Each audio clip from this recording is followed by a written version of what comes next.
El santo del día. San Juan María Vianney, patrono de los párrocos. 4 de agosto. En 1806 el cura de Cully abrió una escuela para aspirantes a eclesiásticos y Juan Bautista María Vianney fue enviado a ella. Aunque era de inteligencia mediana y sus maestros nunca parecen haber dudado de su vocación, sus conocimientos eran extremadamente limitados, limitándose a un poco de aritmética, historia y geografía, y encontró el aprendizaje, especialmente el estudio de latín, excesivamente difícil. Uno de sus compañeros, Matías Loras, después primer obispo de Dubuque, le ayudaba en sus lecciones de latín. Pero ahora se presentó otro obstáculo. El joven Vianney fue llamado a filas al haber obligado la guerra de España y la urgente necesidad de reclutas a Napoleón a retirar la excepción que disfrutaban los estudiantes eclesiásticos en la diócesis de su tío, el cardenal Fesch. Matthew Vianney intentó sin éxito procurarse un sustituto, de modo que su hijo se vio obligado a incorporarse. Su regimiento pronto recibió la orden de marchar. La mañana de la partida, Juan Bautista María fue a la iglesia a rezar, y a su vuelta a los cuarteles se encontró que sus camaradas se habían ido ya. Se le amenazó con un arresto, pero el capitán del reclutamiento creyó lo que contaba y lo mandó tras las tropas. A la caída de la noche se encontró con un joven que se ofreció a guiarle hasta sus compañeros, pero lo condujo a Nus, donde algunos desertores se habían reunido. El alcalde, el alcalde le persuadió de que se quedara allí, bajo nombre supuesto como maestro.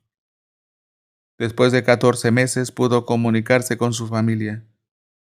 Su padre se enfadó al saber que era un desertor y le ordenó que se entregara, pero la cuestión fue solucionada por su hermano menor, que se ofreció a servir en su lugar y fue aceptado.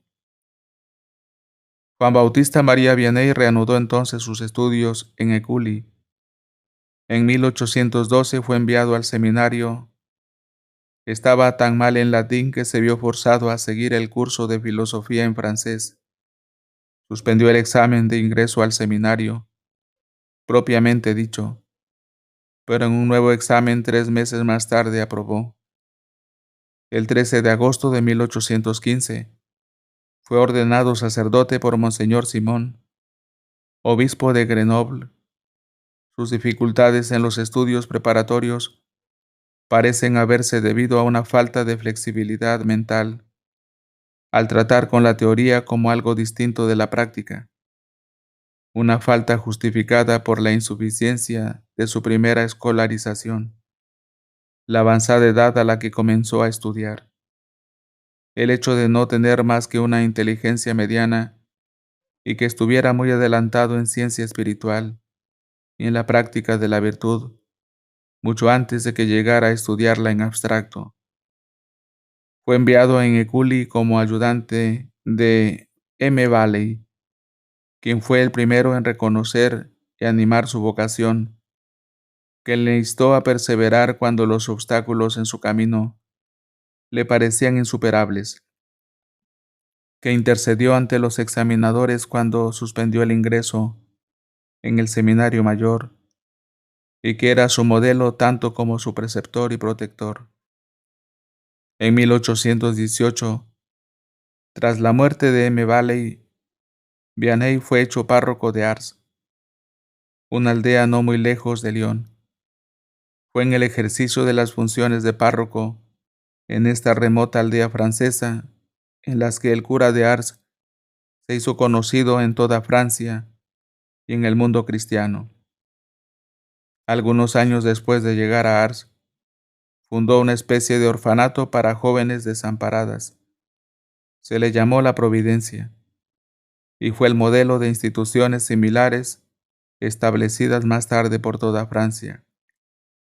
El propio Vianney instruía a las niñas de la Providencia en el catecismo, y estas enseñanzas catequéticas llegaron a ser tan populares que al final se daban todos los días en la iglesia a grandes multitudes.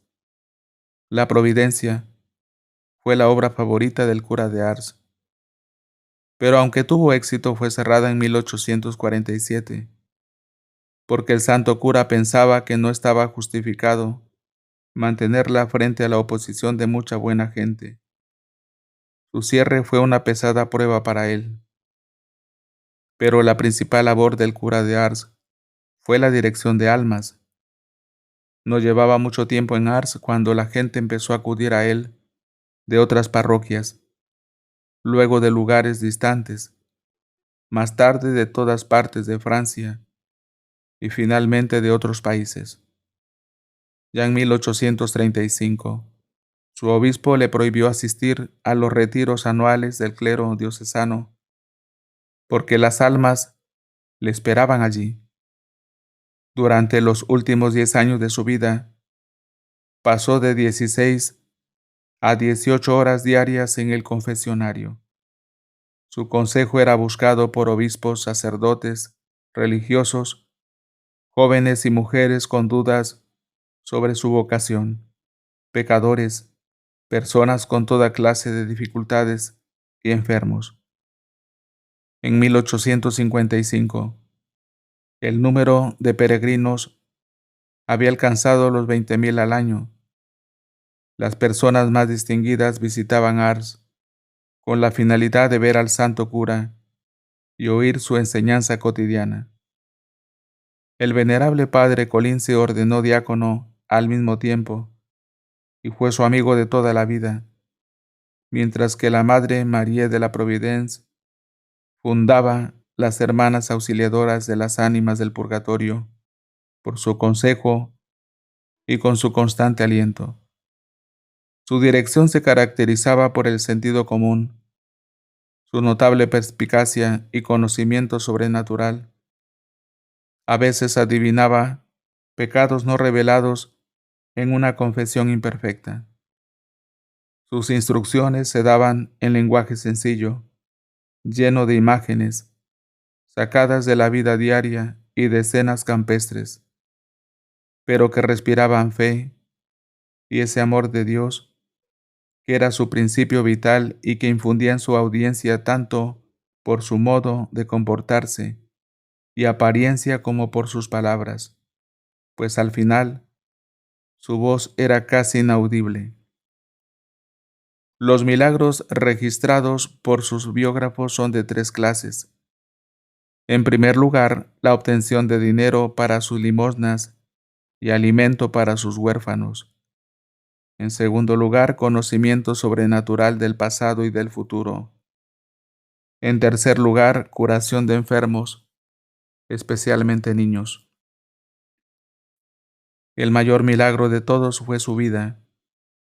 Practicó la mortificación desde su primera juventud, y durante 40 años su alimentación y su descanso fueron insuficientes, humanamente hablando, para mantener su vida, y aún así trabajaba incesantemente, con inagotable humildad, amabilidad, paciencia y buen humor, hasta que tuvo más de 73 años. El 3 de octubre de 1874, Juan Bautista María Vianney fue proclamado venerable por Pío IX, y el 8 de enero de 1905 fue inscrito entre los beatos. El Papa Pío X lo propuso como modelo para el clero parroquial. Para que la vida de los santos llegue a más hermanos, dele me gusta, deje un comentario, suscríbase y comparta. Gracias.